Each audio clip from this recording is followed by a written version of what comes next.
नाम धीरज शर्मा है और आप कलम इंडिया न्यूज देख रहे हैं। हमारे कार्यक्रम पेपर वाला में आप सभी का बहुत बहुत स्वागत है। तो आज की जो भी खबरें हैं एक करके हम लोग जान लेते हैं। देखिए, शुरुआत तो भाई दुखद खबर से ही करेंगे, क्योंकि आज जो वैसी स्थितियां है, कल की जो घटना घटी वो आज चारों तरफ अखबारों में भी छपी हुई है। साथ ही साथ हमने कल भी बताया था और आज भी बताना जरूरी।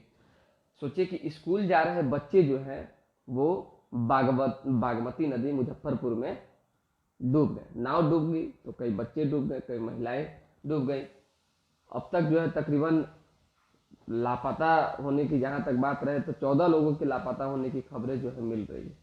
ये एक दुखद खबर है। पुल की मांग लगातार लोग कर रहे थे लेकिन मांगे पूरी नहीं हो पा रही थी। और देखिए, बहुत पहले से, ऐसा नहीं कि नया पर, आज़ादी के वक्त से ही वहाँ के लोगों ने जैसा बताया कि मांगे चल रही थी लेकिन मांग नहीं मानी गई। रस्सी के सहारे नाव को जो है पार करवाया जा रहा था और इस बीच ये घटना घटी और इतनी जाने जो है चली गई। हालांकि अभी भी बचाव कार्य लगातार जारी है। सीएम नीतीश कुमार ने निर्देश दिया है डीएम को और मदद की भी बातें कही है। ऐसे में देखिए, हादसे का जिम्मेदार कौन है, इस पर सवाल खड़ा हो रहा है। मुजफ्फरपुर के बेनीबाद में बागमती नदी में हादसा।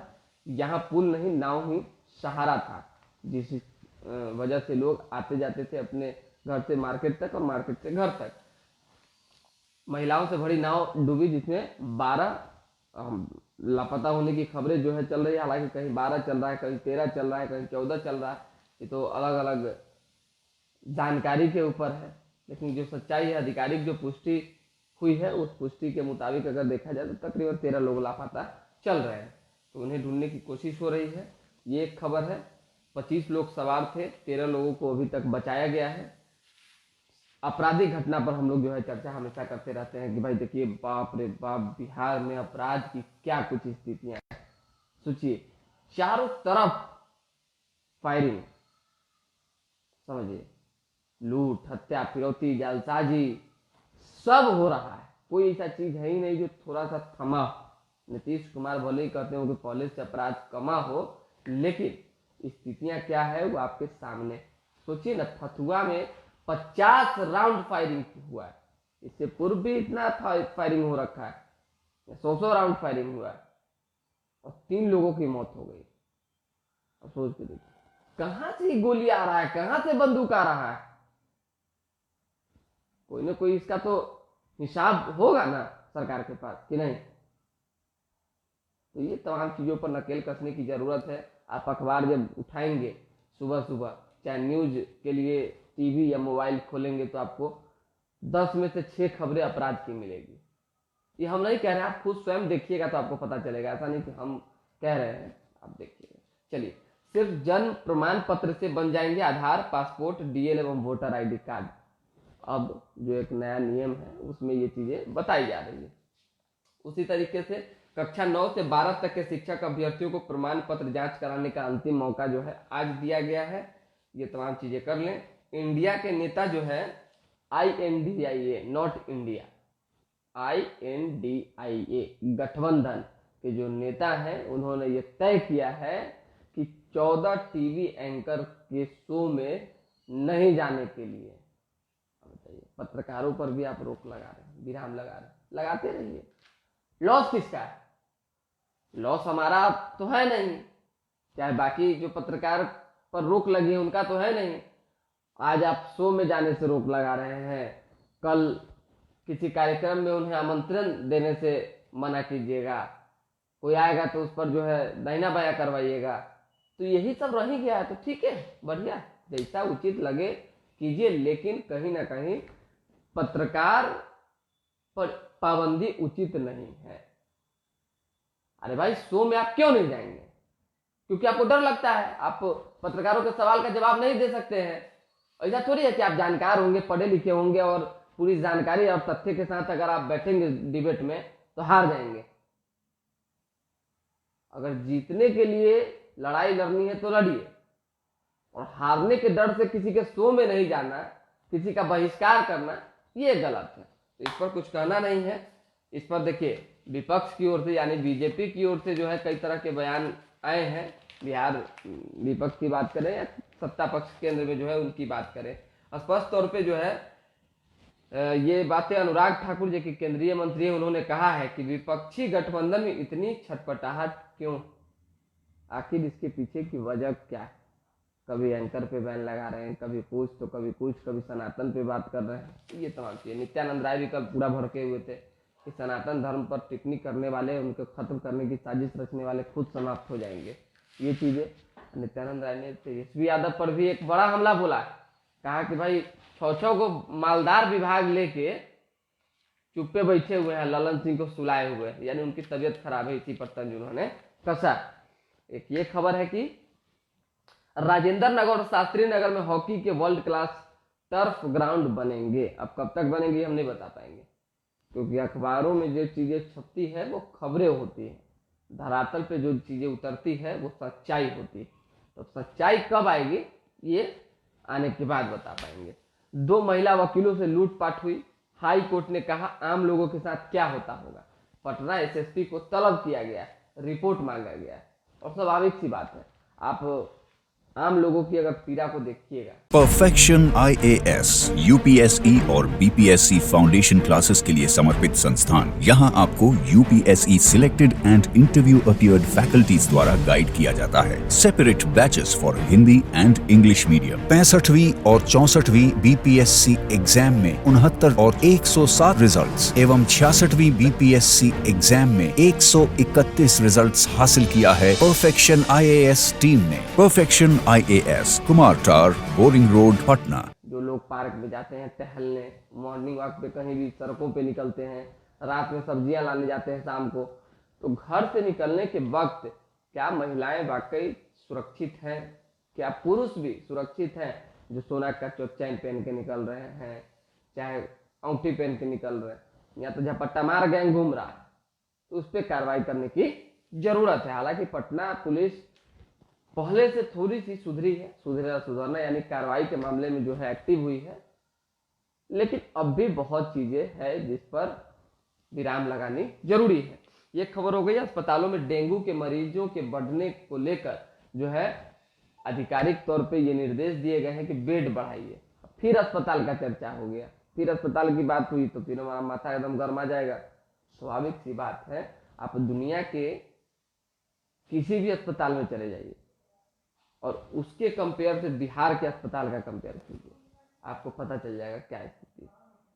PMCH से चले जाइए ना, PMCH तो मार का अड्डा है, अखाड़ा है, फैटा फैटी। पत्रकार का हिम्मत है वहां जाके खबर कर ले, दिखा दे कि भाई देखिए क्या स्थितियां है, हिम्मत कभी नहीं। दुनिया भर का बॉडीगार्ड को सब सिखाए हुए, आया ढूंढ दीजिए पत्रकार को, दौड़ा दौड़ा के पीटिए। इससे पूर्व में कई बार घटनाएं घटी भी है। और बेड बढ़ाने की बात करते हैं तो वो बेड सिर्फ और सिर्फ VIP लोगों के लिए रिजर्व है। फलना का पैरवी है, अच्छा दे दीजिए वो बेड, चिल्ला का पैरवी है, एगो बेड दे दीजिए। लेकिन गरीब आदमी आज भी जमीन पर सोने को मजबूर, जिसको 100 और 102 103 डिग्री फीवर रहता है, वो भी कारण इसके पीछे ये है कि व्यवस्था लचर है, और कुछ हम नहीं कहेंगे। चलिए, ग्लोबल इनोवेशन समिट के लिए देश के 8 शहरों का चयन हुआ है, जिसमें पटना का नाम भी शामिल। ये हो गया।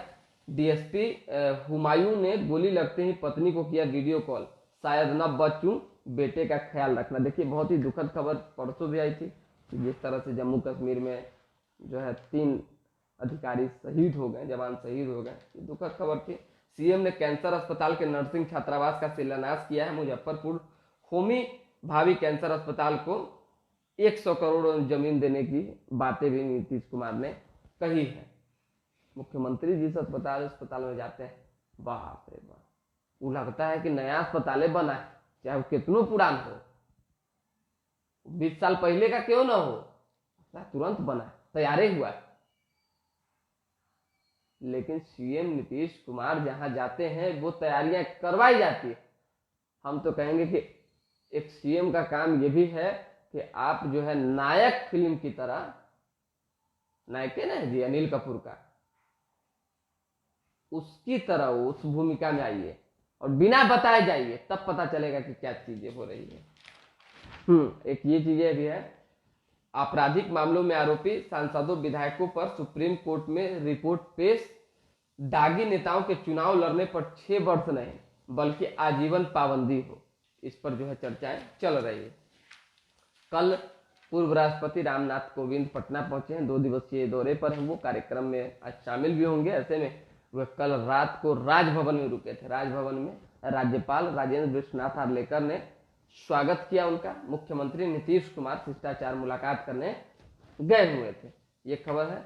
देश के विपक्ष को समाप्त करने की साजिश में भाजपा लगी हुई है, ये बातें ऊर्जा मंत्री विजेंद्र यादव ने कही है। जान लीजिए, जीतन राम मांझी ने स्वार्थ की राजनीति की है, ये रत्नेश सदा का कहना है। अभी रिसेंटली तुरंत मंत्री बने हैं। अमित शाह पार्टी नेताओं के साथ पीएम मोदी के निर्देशों की समीक्षा करेंगे। कल केंद्रीय गृह मंत्री अमित शाह आ रहे हैं, झांझरपुर में कार्यक्रम है और देखिए सियासत उसी से बदलेगी। तो ये खबर है। 2 कार्यक्रम में हिस्सा लेने की बातें जो है, चर्चाएं जो थी वो उस पर भी ये लग गया है, मुहर लग गया है। 2 जगहों पे कार्यक्रम में शामिल होंगे। राजीव नगर फ्लाईओवर के नीचे रोज लग रहा है 1 किलोमीटर लंबा जाम। एम्बुलेंस स्कूल में भी फंस रहे हैं लोग। जाम ये सब तो कोई नया समस्या है नहीं, होता है। धीरे धीरे करके देखिए क्या कुछ सुधार हो सकता है। हमारे आपके बोलने से तो नहीं ये होगा। हिंदी के विकास के लिए सरकार प्रतिबद्ध, सभी को योगदान का संकल्प लेना होगा, शिक्षा मंत्री प्रोफेसर चंद्रशेखर ने कहा। धीरे धीरे करके हम सारी खबरें आपको बता देते हैं। देखिए, अपने हक की लड़ाई खुद ही लड़नी होगी, कोई दूसरा नहीं लड़ेगा, मुकेश सहनी ने कहा है। मुकेश सहनी वीआईपी सुप्रीमो है। फुलवारी में पूर्व वार्ड सदस्य के घर में डकैती, महिला को मारकर सिर फोड़ा। बताइए कितना खबर पढ़े जो अपराध, लूट की, फरोख्ती की, जालसाजी की, कितना पढ़े तो हम भी थक जाते हैं। पति के निलंबन से परेशान सिपाही को सीनियर ने प्रताड़ित किया था। महिला ने सुसाइड की थी, इसके बाद महिला सिपाही ने, उसकी ये खबर छपी हुई है। हमको तो लगता है 2-4 को खबर हम छोड़ भी दिए आपको क्राइम वाला। तो खैर चलिए, ये खबर हो गई। अब 2-3 खबर ऐसे बताए थे। नीतीश कुमार इंतजार कर रहे हैं चौथी बैठक की, क्योंकि चौथी बैठक में कई तरह के अहम निर्णय लिए जाएंगे। अभी देखिए, कोऑर्डिनेशन कमेटी की बैठक खत्म हुई है, कई निर्णय लिए गए हैं। उसमें ललन सिंह नहीं बल्कि संजय झा उनकी जगह पे, क्योंकि ललन सिंह बीमार चल रहे हैं, और बिहार से उप मुख्यमंत्री तेजस्वी यादव शामिल होने के लिए पहुंचे थे। और ये दोनों नेता की मौजूदगी में जो है तमाम चीजें बात हुई है और क्या क्या रणनीतियां बनी है। कुछ चीजें बाहर आई है, कुछ चीजें अभी अंदर दबी हुई है जो निकलेगी धीरे धीरे करके। लेकिन नीतीश कुमार चौथी बैठक का इसलिए इंतजार कर रहे हैं कि अगर कुछ बढ़िया दायित्व, हम बार बार कह रहे हैं कि अगर कन्वेनर नहीं बनाया गया, कुछ बेहतर नहीं हुआ, तो सीएम नीतीश कुमार पाला बदल सकते हैं, भाजपा में आ सकते हैं एक बार फिर से। अब क्या होता है ये देखना होगा। ये एक खबर थी जो हम बता दिए। अमित शाह के आने से बिहार की सियासत गरमाई हुई है, आरोप प्रत्यारोप के दौर चल रहे हैं। ये तमाम चीजें चलती ही रहेगी आगामी लोकसभा चुनाव जब तक खत्म नहीं हो जाते। क्या कुछ होता है धीरे धीरे करके अपडेट देते रहेंगे। फिलहाल अभी के लिए दे हमें इजाजत। हमारे साथ बने रहें, देखते रहें कलम इंडिया न्यूज। बस थोड़ा सा लाइक, सब्सक्राइब, शेयर पे ध्यान दीजिए, इससे ज्यादा क्या कहें।